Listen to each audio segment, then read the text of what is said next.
And if evolution is true, we should have, monkeys still come out of the forests as human beings. They're what they call the missing link. Well, but see, evolutionists have an answer for that. Remember, I used to teach evolution. So you can ask me any question about what would an evolutionist, what fairy tale do they make up to cover up the problem? Okay? That's right, yeah. And Charles Darwin actually was honest enough in the 6th edition when he talked about the problem. And he said, unless we came up with more things to fill in the gaps, that his theory was wrong. I mean, that effectively, he didn't, I'm not quoting him.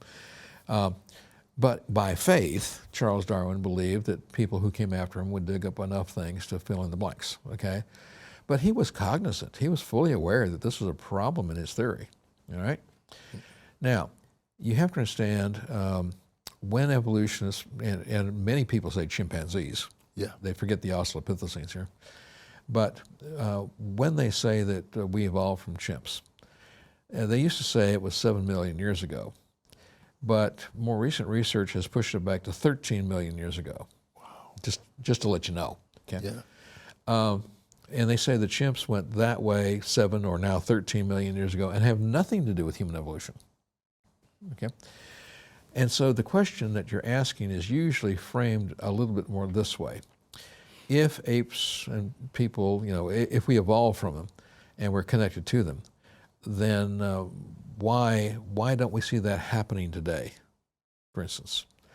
Why don't we find the physical evidence? Yeah. Now, this, you have to listen carefully. Again, this is one of those deception things that you got to listen carefully to or you miss it, okay? Okay.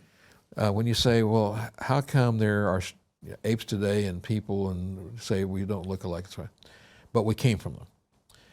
And they will say this, Yemi, you see, we didn't evolve from the apes that exist today. We evolved from an unknown common ancestor. Did you hear that? Unknown. We evolved from an unknown common ancestor. They word it very carefully. And then they say, it's an unknown common ancestor. We know it's true, but we can't prove it. But we're going to ask you for £1 million to pay for us to go out and look for more things to fill in the blanks.